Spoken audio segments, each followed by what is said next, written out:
আসসালামু আলাইকুম ওয়া রাহমাতুল্লাহি ওয়া বারাকাতুহু। আমি মোহাম্মদ আরাফাত আছি তোমাদের সাথে। আশা করি তোমরা সবাই ভালো আছো। আমিও মহান আল্লাহ তাআলার অশেষ রহমতে ভালো রয়েছি। তো আজকে আবারও চলে আসলাম সায়েন্টিক্স ফিজিক্স পেজ থেকে ভিডিও নিয়ে। তো আজকে আমরা যে ক্লাসটি করব সেটি হচ্ছে ক্লাস 9-10 যে পদার্থবিজ্ঞান বইটি রয়েছে সেই বইয়ের 14 অধ্যায়, অর্থাৎ জীবন বাঁচাতে পদার্থবিজ্ঞান। এটাকে যদি আমরা ইংলিশে বলি ফিজিক্স টু সেভ লাইফ। আচ্ছা, এখানে সলভ হয়ে গেছে, সরি, এখানে হবে save, physics to save life. ঠিক আছে। আচ্ছা, এই যে ফিজিক্স, পদার্থ এবং লাইফ, এই যে জীবন, হ্যাঁ, এই অধ্যায়টা আমরা আজকে পড়ব, অর্থাৎ জীবন বাঁচাতে পদার্থবিজ্ঞান আমাদের কিভাবে সাহায্য করে। তো এই অধ্যায় পড়ার আগে আমাদের কিছু আমরা টপিকসগুলো নিয়ে আগে কথা বলি। যেমন এখানে আছে 11টা টপিকস আমরা নিয়ে এসেছি এখানে। তো এখানকার 11টা টপিক্সের মধ্যে রয়েছে biophysics, Acharya sir Jagadish Chandra Basu, X ray, ultrasonography, CT scan, MRI, angiography, endoscopy, ECG, ETT এবং হচ্ছে রেডিওথেরাপি। ওকে, তো চলো আমরা শুরু করি। দেখো ভাইয়া, এই যে ফিজিক্স এবং হচ্ছে লাইফ, অর্থাৎ পদার্থ এবং জীবন, এই দুইটা জীবনকে যখন দুইটি শব্দ আসে আমাদের জীবনে, অর্থাৎ আমাদের জীবনে যে সমস্যাগুলো রয়েছে সেগুলো যদি আমরা ফিজিক্স দিয়ে সমাধান করতে যাই, তাহলে কিন্তু প্রথম যে টপিক্সটা বায়োফিজিক্স এই শব্দটি আসে। হ্যাঁ, বায়োফিজিক্স এই শব্দটি আমাদের উচ্চারণ করতেই হয়। আচ্ছা, এই বায়োফিজিক্স শব্দটি আসছে মূলত বায়োলজি এবং ফিজিক্স এই দুইটি শব্দের সমন্বয়ে তৈরি হয়েছে কি বায়োফিজিক্স। আচ্ছা, বায়োলজি মানে কি, এখানে জীবের যে সঞ্চার, এবং ফিজিক্স মানে কি পদার্থের সঞ্চার। আচ্ছা, জীব এবং পদার্থে মিলিয়ে যে আমাদের জৈবিক সমস্যাগুলো সমাধান করে সেটাকে মূলত বায়োফিজিক্স বলা হয়ে থাকে। ওকে, আমাদের প্রথম যে টপিক সেটা ডান। এরপর যদি আমরা আসি 2 নম্বর টপিকে, সেটা হচ্ছে আচার্য স্যার জগদীশ চন্দ্র বসু। আচ্ছা, এই আচার্য স্যার জগদীশ চন্দ্র বসুর জীবন কাহিনী আমাদের আসলে কেন পড়তে হবে? আচ্ছা, এই কেনর উত্তর বোঝার আগে চলো আমরা একটু উদাহরণ দিয়ে বুঝি। মনে করো তুমি এবং তোমার ফ্রেন্ড, তুমি তুমি এবং তোমার ফ্রেন্ড, তোমার বন্ধু সাকিব। ঠিক আছে, সাকিব, তুমি এবং তোমার বন্ধু সাকিব। আচ্ছা, তুমি থাকো এক গ্রামে, তোমার বন্ধু থাকে আরেক গ্রামে। আচ্ছা, তোমাদের গ্রামে একজন বিজ্ঞানী রয়েছে এবং তোমার বন্ধু যে সাকিব যে গ্রামে থাকে সেই গ্রামে একজন বিজ্ঞানী রয়েছে। কিন্তু তুমি কি করছো, যে তোমার গ্রামে যে বিজ্ঞানী রয়েছে সেই বিজ্ঞানী বাদ দিয়ে তুমি হচ্ছে তোমার বন্ধুর গ্রামের বিজ্ঞানীর জীবন কাহিনী পড়ে শেষ করে ফেলছো। আচ্ছা, এই কথাটা আমি কেন বলতেছি, দেখো, আমরা কি বলছি, আমরা এতদিন পড়ছি না নিউটন, তারপর হচ্ছে রাদারফোর্ড বিজ্ঞানীর আমরা জীবন কাহিনী পড়ছি কিনা? আচ্ছা, অবশ্যই পড়ছি বা জানি। কিন্তু আমার গ্রামের, অর্থাৎ তোমার গ্রামে যে একজন বিজ্ঞানী রয়েছে, তুমি কি তার কখনো জীবন কাহিনী পড়েছো? আচ্ছা, এই যে স্যার জগদীশ চন্দ্র বসু, ইনি হচ্ছে আমাদের উপমহাদেশের একমাত্র তখনকার সময়ের, অর্থাৎ সেই আদিম সময়ের আন্তর্জাতিক স্বীকৃতি সম্পন্ন একজন বিজ্ঞানী। ঠিক আছে, এই যে স্যার আমাদের জগদীশ চন্দ্র বসু, অথচ আমরা এনার জীবন কাহিনী সম্পর্কেই জানি না। আচ্ছা, ফিজিক্সের এই 14 অধ্যায়ে জীবন বাঁচাতে পদার্থবিজ্ঞান এই অধ্যায়ে এই জগদীশ চন্দ্র বসু স্যারের জীবন কাহিনী সম্পর্কে আলোচনা করা হয়েছে। তো চলো আমরা এখন তার জীবন কাহিনীটা শুনে আসি। আচ্ছা, আমরা মূলত এখানে সারমর্ম হিসেবে তার জীবন কাহিনীটা নিয়ে আসি। এখান থেকে অবশ্যই ইনশাআল্লাহ তোমরা এমসিকিউ কমন পাবা। তার আগে বলে দেই, এই যে জীবন বাঁচাতে পদার্থবিজ্ঞান, এই যে অধ্যায়টি, এখানে কিন্তু কোনো গাণিতিক বিশ্লেষণ নেই। ঠিক আছে, সব যা আছে সেটা হচ্ছে ব্যাখ্যামূলক বিশ্লেষণ। সো এই অধ্যায়টা আমার মনে হয় পদার্থবিজ্ঞান অধ্যায়ের মধ্যে সব থেকে সহজ এবং ইজি অধ্যায়। ঠিক আছে, তো চলো আমরা এখান থেকে আর কি এমসিকিউর জন্য ইম্পর্টেন্ট। ঠিক আছে, এমসিকিউর জন্য এই অধ্যায়টি খুবই ইম্পর্টেন্ট। সিকিউও আসে, তবে সিকিউ হচ্ছে আসলে তোমরা অবশ্যই পারবে, যেহেতু এটা কি ব্যাখ্যামূলক, যে এখানে কোনো গাণিতিক বিশ্লেষণ নেই। তো চলো আমরা স্যার জগদীশ চন্দ্র বসু স্যারের যে জীবন কাহিনীটা রয়েছে সেটা পড়ে আসি। ওকে, স্যার জগদীশ চন্দ্র বসু, ইনি জন্মগ্রহণ করেন 1858 সালে। কত সালে ভাইয়া? 1858 সালের 30শে নভেম্বর। এই যে এই সালটাকে মনে রাখবে, 30শে নভেম্বর। কেন মনে রাখতে বলতেছি একটু পরে আসতেছি। তিনি তাহলে জন্মগ্রহণ কবে? 1858 সালের 30শে নভেম্বর, ময়মনসিংহ জেলায়। কোন জেলায়? ময়মনসিংহ জেলায়। আচ্ছা, তার পূর্বপুরুষদের ছিল বিক্রমপুরের রাড়িখাল গ্রামে আর কি। তাদের পূর্বপুরুষরা ছিল যে বিক্রমপুর রয়েছে সেই বিক্রমপুরের রাড়িখাল গ্রামে। আচ্ছা, এরপরে যেটা যদি আসি সেটা হচ্ছে স্যার জগদীশ চন্দ্র বসুর বাবা ছিলেন হচ্ছে ভগবান চন্দ্র বসু। তার জগদীশ চন্দ্র বসুর বাবা ছিলেন ভগবান চন্দ্র বসু। আচ্ছা, এরপর আসি যে জগদীশ চন্দ্র বসু, স্যার জগদীশ চন্দ্র বসুর পড়াশোনা নিয়ে।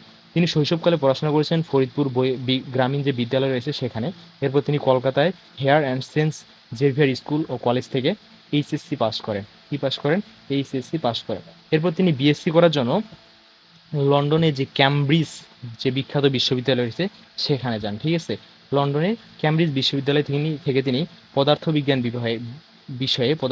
বিষয়ে তিনি কি করে আসেন, বিএসসি করে আসেন। ঠিক আছে, আচ্ছা, তিনি কিন্তু পারতেন যে পড়াশোনা করে লন্ডন থেকে সেই ক্যামব্রিজ অর্থাৎ নামি দামি সেই বিখ্যাত কলেজ অর্থাৎ বিশ্ববিদ্যালয়ে পড়াশোনা করে সেখানেই তিনি তার কর্মজীবন শুরু করতে, কিন্তু তিনি সেটি করেননি। তিনি তার স্বদেশপ্রেম দেখিয়েছেন, তিনি তার স্বদেশে ফিরে এসেছেন, এসে প্রেসিডেন্সি কলেজে পদার্থ বিষয়ে অধ্যাপনা শুরু করেন। তাহলে ভাইয়া তিনি কোন কলেজে অধ্যাপনা শুরু করেন? পদার্থবিজ্ঞান বিষয়ে। হ্যাঁ, এবং হচ্ছে তিনি কোন কলেজে অধ্যাপনা শুরু করেন? প্রেসিডেন্সি কলেজে। আচ্ছা, এরপর তিনি দীর্ঘদিন স্বদেশে থাকার পর তিনি চিন্তা ভাবনা করলেন কিভাবে শব্দ তরঙ্গের মাধ্যমে তথ্য এক জায়গা থেকে অন্য জায়গায় প্রেরণ করা যায় বা পাঠানো যায়। এজন্য তিনি কি করলেন? তিনি করলেন যে রেডিও যে শব্দ তরঙ্গ এক জায়গা থেকে অন্য জায়গায় পাঠানোর জন্য তিনি রেডিও তরঙ্গ আবিষ্কার করলেন। ঠিক আছে, যার কারণে তাকে বলা হয় রেডিওর জনক। আচ্ছা, আমরা যে রেডিও দেখতাম ছোটবেলায় সেই রেডিও কি বলা হয়? জনক বলা হয়। আচ্ছা, এই যে রেডিওর জনক এটা উপাধি দেয় আমাদের এই যে আইইই, ইনস্টিটিউট অফ ইলেকট্রনিক্স ইঞ্জিনিয়ারিং, এই বিশ্ববিদ্যালয় থেকে তাকে কি একজন রেডিওর জনক হিসেবে ঘোষণা করা হয়। আচ্ছা, এরপর আমাদের স্যার জগদীশ চন্দ্র বসুর আরও কিছু বই রয়েছে, যেমন তার তোমাদের বই আছে অব্যক্ত নামে একটা বই আছে, এই বইটি মূলত তার কি করা, প্রকাশ করা। তবে তার আরও কিছু বই রয়েছে, যেমন হচ্ছে response of living and non living, এটিও একটি তার বই, যদিও তোমাদের বইয়ে দেওয়া নাই, তবে হচ্ছে তোমরা জেনে রাখো response of living and non living এটিও তার লেখা একটি বই। এরপর তিনি দীর্ঘদিন ধরে উদ্ভিদ বিজ্ঞান বিষয়ে গবেষণা শুরু করেন। তো সেখানে তিনি দেখতে পান যে এই যে সুবৃক্ষ অর্থাৎ উদ্ভিদ যে সুবৃদ্ধি করে, সূক্ষ্ম যে বৃদ্ধি করে ওঠে, এই বিষয় নিয়ে তিনি একটি বই লিখেন, সেটার নাম হচ্ছে কেসকোগ্রাফ। তিনি একটি বই লিখেন, বইটির নাম কি? কেসকোগ্রাফ। আচ্ছা, এরপর তিনি তার জ্ঞান আরও দ্রুত ছড়াই দেওয়ার জন্য 1917 সালে তিনি বসু বিজ্ঞান মন্দির আবিষ্কার করেন। দেখছো তিনি কত স্বদেশপ্রেম, তিনি তার স্বদেশে তার যে ছোট অর্থাৎ তার যে জুনিয়ররা রয়েছে তারা যেন তার মতো বিজ্ঞানী হয়ে উঠতে পারে, বা তারা যেন সঠিক এবং হচ্ছে সুন্দরভাবে পড়াশোনা করতে পারে, তথ্যগুলো জানতে পারে, সঠিক তথ্যগুলো। এই জন্য তিনি কি করলো, তারা যেন তাদের মেধার বিকাশ তৈরি করতে পারে, এজন্য তারা সে বসু বিজ্ঞান মন্দির নামে একটি মন্দির কি করলো, প্রতিষ্ঠা করলো। এবং এই মহান ব্যক্তি অবশেষে মৃত্যুবরণ করেন 1937-এ 23শে নভেম্বর। এই যে ভাইয়া প্রথমে বলছিলাম যে 30শে নভেম্বর, এই কথাটি মনে রাখবা, মাস্ট বি মনে রাখবা। কারণ কি? কারণ তিনি যে মাসে জন্মগ্রহণ করেন ঠিক সেই মাসেই মৃত্যুবরণ করেন। আচ্ছা, তিনি হয়তো 30শে নভেম্বর জন্মগ্রহণ করেছেন, কিন্তু এখানে দেখো তিনি মৃত্যুবরণ করেছেন 23শে নভেম্বর। এই জন্যই আমি তোমাকে প্রথমে বলছিলাম যে তার নামটি মনে রাখ। আচ্ছা, এরপর দেখো অন্য টপিক্সে চলো। এরপর হচ্ছে এক্স রে। আচ্ছা, এই এক্স রে নিয়ে একটু এই ক্লাসে আমরা একটু মানে এই ক্লাসেই জানবো, তবে হচ্ছে সবার শেষে আর কি। কেননা এই এক্স রে হচ্ছে নিয়ে বিস্তর আলোচনা করতে হবে, যার কারণে আমরা সবার শেষে এই টপিক্সটা নিয়ে আলোচনা করব। তো চলো আমরা তাহলে এবার পরের টপিক্সে যাই। এরপর রয়েছে আলট্রাসোনোগ্রাফি। আচ্ছা ভাইয়া, আলট্রাসোনোগ্রাফি, আচ্ছা এই নামটি শুনে অবশ্যই তুমি বুঝতে পারছো যে এই আলট্রাসোনোগ্রাফি আমরা কি কি কাজে ব্যবহার করে থাকি। ঠিক আছে, তো চলো আমরা একটু এই বিষয় নিয়ে শব্দ হচ্ছে জেনে আসি। ঠিক আছে, আলট্রাসোনোগ্রাফি, আলট্রা মানে হচ্ছে উচ্চ, সোনো মানে হচ্ছে শব্দ, গ্রাফি মানে হচ্ছে যারা সদৃশ, অর্থাৎ এখানে আমরা বোঝানো হয়েছে যে যেটা কি একটা শব্দ তরঙ্গের মাধ্যমে আমাদের শরীরের কিছু ছবি তুলে নিয়ে আসে, যেটা আমরা কি করি, দেখতে পাই। ঠিক আছে, আচ্ছা, এই যে শব্দটা যে উৎপন্ন করে, তাকে বলা হয় ট্রান্সডিসিউর। সেটি কিসের মাধ্যমে শব্দ উৎপন্ন করে? ট্রান্সডিসিউর। আচ্ছা, এই যে আমাদের যে শ্রবণ ক্ষমতা সেটা হচ্ছে 20 হার্জ থেকে 2000 হার্জ পর্যন্ত। ঠিক আছে, যদি 20 হার্জের নিচে হয় তারপর আমরা শুনতে পারবো না, আবার যদি 2000 হার্জের উপরে হয় তারপর আমরা কি শুনতে পাবো না। আচ্ছা, 20 হার্জ এর নিচেকে বলা হয় থেকে ইনফ্রাসনিক, এবং হচ্ছে 2000 হার্জের উপরে যে শব্দ তরঙ্গ সেটাকে বলা হয় থেকে আলট্রাসনিক। ওকে, তো আমাদের শোনার ক্ষমতা হচ্ছে যে এই যে গ্রাফি এর মূলত শব্দ তরঙ্গের যে পরিমাণ সেটা হচ্ছে 10⁶। ঠিক আছে, 1 থেকে 10⁶, মানে অনেক অনেক। আচ্ছা, এই আলট্রাসোনোগ্রাফি কি কাজে ব্যবহার করা হয়? আচ্ছা, আমাদের মায়ের পেটে কি একটা ভ্রূণ যখন তার জরায়ুতে অবস্থান করে, তখন কি করে সেখানে একটা জীবন অর্থাৎ সুদৃঢ়ভাবে গড়ে ওঠে। আচ্ছা, আমরা মূলত সেই জীবনটাকেই সুদৃঢ়ভাবে সুনির্দিষ্টভাবে গড়ে উঠতেছে কিনা বা তার পজিশন জানার জন্য আমরা কি করে থাকি, আল্ট্রাসাউন্ড ব্যবহার করে থাকি। শুধু কি আমাদের গর্ভবতী মায়েদের ক্ষেত্রেই আল্ট্রাসাউন্ড ব্যবহার করা হয়ে থাকে? না ভাইয়া, আরো অনেক কাজে ব্যবহার করা হয়ে থাকে। তো চলো আমরা দেখে আসি। আচ্ছা, যদি এই আল্ট্রাসোনোগ্রাফিটা আমরা হৃৎপিণ্ডের কাজে ব্যবহার করে থাকি, অর্থাৎ হৃৎপিণ্ডের ছবি অর্থাৎ হৃৎপিণ্ডের পজিশন বা অবস্থা জানার জন্য বা হৃৎপিণ্ডের কোনো সমস্যা দেখার জন্য আমরা যদি এটি ব্যবহার করে থাকি, তাহলে এই আল্ট্রাসোনোগ্রাফিকে বলা হয়ে থাকে ইকোকার্ডিওগ্রাফি। কি বলা হয়ে থাকে? ইকোকার্ডিওগ্রাফি। একই দেখো, এই আল্ট্রাসোনো যদি আমাদের হৃৎপিণ্ডে ব্যবহার করা হয়ে থাকে হৃৎপিণ্ডের ক্ষেত্রে, তাহলে এটার নাম হয়ে যাচ্ছে কি ইকোকার্ডিওগ্রাফি। ওকে ভাইয়া, তো 4 নম্বর টপিক্সটা এখান পর্যন্ত। এবার আমরা যাবো 5 নম্বর টপিক্সে, সেটা হচ্ছে সিটি স্ক্যান। আচ্ছা, সিটি স্ক্যান বলতে মূলত কি বোঝানো হয়েছে? সিটি স্ক্যান, সরি আমি একটু ক্যামেরাটা নড়ে গেল আমার। তো সিটি স্ক্যান, আচ্ছা এক্স রে আমরা যেটা বাদ দিয়ে আসলাম, এই এক্স রে মূলত হচ্ছে সিটি স্ক্যানের একটি প্রতিরূপ। ঠিক আছে, এই সিটি স্ক্যানে এক্স রেতে কী করা হয়, একটি অতি উচ্চ রশ্মি, সেটা হচ্ছে আমাদের শরীরের মাংসপেশি ভেদ করে ঢুকে আমাদের শরীরের অভ্যন্তরীণ ছবি তুলে নিয়ে আসে, তাই না? আচ্ছা, এই এক্স রে তো সিটি স্ক্যানও সেম। সিটি স্ক্যানে কী করে, যে আমরা শরীরের যে অংশটুকু আমাদের প্রতিচ্ছবি দরকার বা তার গ্রাফি দরকার, সেই অংশটুকুতে আমরা ডাই বা রং ব্যবহার করবো। কী রং ব্যবহার করবো? ডাই বা রং মিশিয়ে দিব। দেওয়ার পর সেখানে আমরা সিটি স্ক্যান করবো। সিটি স্ক্যানের যে পুনরূপ, যে সিটি হচ্ছে কম কমপোর্ট এবং টিতে কি টোমোগ্রাফি। ওকে, তো এই ডাই বা রং ব্যবহার করার কারণে কি হবে, সেই স্থানের অর্থাৎ আমি যদি একটা আমার হাতটার এই অংশটুকুর আমি ছবি অর্থাৎ সিটি স্ক্যান করতে চাই, তাহলে এই অংশটুকুতে আমি ডাই বা রং আগে মিশিয়ে নেব। নেওয়ার পর সিটি স্ক্যান করব। ঠিক আছে, এর ফলে এই আমার হাড়ের যে জয়েন্টগুলো রয়েছে সূক্ষ্মভাবে কি হবে, ফুটে উঠবে। ঠিক আছে, তবে একটা বিষয় এখানে অবশ্যই খেয়াল রাখতে হবে, সেটা হচ্ছে যাদের অ্যালার্জি রয়েছে তার ক্ষেত্রে এই ডাই ব্যবহার করতে সতর্ক থাকতে হবে, কেননা এই ডাই অ্যালার্জি নিয়ে আসতে পারে। ঠিক আছে, আচ্ছা এরপর আমরা যাব 7 নম্বর টপিকে। 5 নম্বর টপিক আমাদের শেষ, 4 নম্বর টপিকও আমাদের শেষ। এরপর আমরা যাব 7 নম্বর টপিকে। আচ্ছা, 7 নম্বর টপিকে দেখো কি অ্যানজিওগ্রাফি। আচ্ছা ভাইয়া, এই অ্যানজিওগ্রাফি দিয়ে কি করা হয়? আচ্ছা, তোমরা অনেকে শুনেছো না যে হার্ট ব্লক বা হার্টে রিং পরানো হয়? শুনছো, অবশ্যই শুনছো। আচ্ছা, হ্যাঁ, মূলত হার্টে রিং পরানো হয় না, রিং পরানো হয় যে হার্টের যে করোনারি রয়েছে সেই করোনারির মাধ্যমে। ঠিক আছে, এই যে মনে করো যে হার্টের যে করোনারি সেগুলো চর্বির কারণে ব্লক হয়ে যায়। ঠিক আছে, করোনারি ব্লক অবশ্যই শুনছো।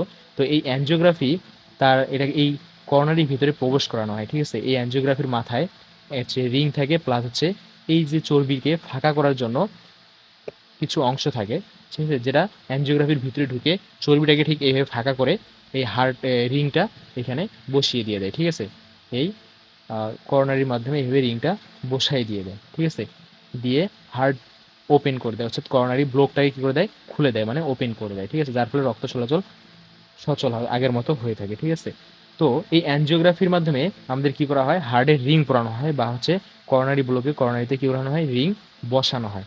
আচ্ছা, এই অ্যানজিওগ্রাফি মানে তো আমরা কি বুঝলাম, যে করোনারিতে রিং বসানো হয়। চলো এবার 6 নম্বর টপিক, চলো এমআরআই। আচ্ছা দেখো ভাইয়া, এমআরআইয়ের মাধ্যমে কি করা হয়? এমআরআইয়ের মাধ্যমে মূলত করা হয় সেটা হচ্ছে যে অস্ত্রোপচার ছাড়াই অর্থাৎ অপারেশন ছাড়াই একজন মানুষের শরীরে পুঙ্খানুপুঙ্খভাবে কি সমস্যা রয়েছে, কি রোগ রয়েছে, কি কোন সেলের কি সমস্যা রয়েছে সেগুলা জানা যায়। ঠিক আছে, একদম সূক্ষ্মভাবে। তবে এখানে কিছু আহ, বাধ্যবাধকতা অবশ্যই রয়েছে। সেটা কেমন? এমআরআই কিন্তু এটা হচ্ছে চৌম্বক শক্তির মাধ্যমে আমাদের শরীরের যে পুরা সিটি মানে স্ক্যান করে থাকে। ঠিক আছে, এমআরআই। তো এর ক্ষেত্রে কি করতে হবে, যে আমাদের শরীরে যাদের এই যে করোনারি ব্লক অর্থাৎ হার্টে রিং পরানো আছে বা অনেকের কি অস্ত্রোপচার হয় হাড়ের ক্ষেত্রে, হাড়ের মাধ্যমে কি থাকে, নাট থাকে অর্থাৎ লোহা জাতীয় কিছু থাকে যেগুলো আর কি চৌম্বকে আকর্ষণ করে, এমন ব্যক্তিকে এমআরআই করা যাবে না। এক্ষেত্রে কি হবে, অনেক বড় দুর্ঘটনার শিকার হবে। এবং এমআরআই মেশিন চলাকালে তোমার কোনো লোহা জাতীয় অর্থাৎ চৌম্বক আকর্ষণ করে এমন কিছু শরীরের মধ্যে বা তার আশেপাশে থাকা যাবে না। ওকে, 6 নম্বর টপিক তো আমাদের শেষ। এবার চলো 8 নম্বর, এন্ডোস্কোপি। আচ্ছা, এন্ডোস্কোপি মূলত কি? আচ্ছা, এই যে এন্ডোস্কোপি মূলত কি? আচ্ছা, আমরা যে খাদ্য খাই সেই খাদ্য কোথায় যায়? অবশ্যই খাদ্য থলিতে যায় বা খাদ্য নালীতে যায়। আচ্ছা, এই যে খাদ্য নালীকে আমরা বলতে কি বলি, স্টোমাক। কি বলি? স্টোমাক। আচ্ছা, এই এন্ডোস্কোপি, আচ্ছা স্টোমাকে আমাদের অনেক সময় বিভিন্ন ধরনের বিভিন্ন সমস্যা হয়ে থাকে। এই যে এন্ডোস্কোপির মাধ্যমেই আমাদের এই স্টোমাকের সমস্যাগুলো সমাধান করে। আচ্ছা, এই এন্ডোস্কোপি একটু সরু তারের মতো, হ্যাঁ, তার সামনে অনেক উচ্চ শক্তি পরিমাণে হচ্ছে আলো অর্থাৎ বৈদ্যুতিক বাল্ব লাগা থাকে এবং হচ্ছে চুম্বক ক্যামেরা থাকে। যার ফলে এটা আমাদের খাদ্যনালী দিয়ে ভিতরে একদম খাদ্যনালী দিয়ে সেই স্টোমাকে যায়। যাওয়ার পর সেখানে চারপাশে খুঁটিয়ে দেখে যে আসলে আমাদের স্টোমাকে কোনো সমস্যা আছে কিনা। যদি কোনো সমস্যা থাকে তাহলে আমাদের যে ডক্টররা আছে তারা সেটা হচ্ছে কম্পিউটারের মাধ্যমে স্ক্যান করে সেটাকে ধরতে পারে। ওকে, এন্ডোস্কোপি সম্পর্কেও আমাদের কথা বলা শেষ। এবার আমরা যাব ইসিজি। আচ্ছা, ইসিজি কি? এটা হচ্ছে মূলত ইলেকট্রোড একটা যন্ত্র, ঠিক আছে? এই ইসিজি দিয়ে ইসিজি করা হয় কি কারণে? দেখবা অনেক সময় ওই যে হসপিটালে যদি যেয়ে থাকো তাহলে দেখবা প্রায় তার হচ্ছে বুকে 4টা, তারপর 2 হাতে 2টা, পায়ে 2টা হচ্ছে কি ক্যানুলা লাগার মতো কিছু সিটপিনের মতো দেখা যায়, সেটা লাগাই দিয়ে থাকে, ঠিক আছে? এগুলাকে মূলত কি বলা হয়? ইসিজি। অর্থাৎ তার যে হৃৎপিণ্ডের যে পাল্প অর্থাৎ হৃৎপিণ্ডের যে আহ, পাল্প করার ক্ষমতা সেটা মূলত যাচাই করে যাতে তার হৃৎপিণ্ডের অবস্থা কেমন। এটাকে কি বলে থাকে? ইসিজি বলা হয়, যেটাকে আমরা কি বলতে পারি? কার্ডিওলজিস্টও বলতে পারি। এটাকে আমরা কি বলতে পারি? কার্ডিওলজিস্ট। আচ্ছা, এই ইসিজিরই একটি হচ্ছে গুরুত্বপূর্ণ যে অনেক সময় সিরিয়াস বিষয় নিয়ে যখন হচ্ছে সিরিয়াসভাবে কিছু করতে হয় তখনই তাকে বলা হয় থেকে ইটিটি, অর্থাৎ এক্সারসাইজ এক্সারসাইজ টলারেন্স, ঠিক আছে? টেস্ট, টলারেন্স টেস্ট, যেটাকে আমরা কি বলে থাকি যে এই ইসিজিরই একটি গুরুত্বপূর্ণ পার্ট বা হচ্ছে সিরিয়াস মুহূর্তে এই ইটিটি করানো হয়। আচ্ছা, এরপর আসি রেডিওথেরাপি। রেডিওথেরাপি কি? রেডিওথেরাপির মাধ্যমে আমাদের যে শরীরে যে কোষ, ক্যান্সার কোষগুলো রয়েছে সেই ক্যান্সার কোষ ধ্বংস করা হয়। এতটুকুই জানো, রেডিওগ্রাফির মাধ্যমে আমাদের কি করা হয়? শরীরে ক্যান্সার কোষ ধ্বংস করা হয়। তো ভাইয়া আজকে আমাদের 14 অধ্যায়টি যে আমরা যে ক্লাসটুকু করলাম, তো এখান থেকে আমরা কি বুঝলাম সেটি তোমরা অবশ্যই কমেন্ট করে জানাবা।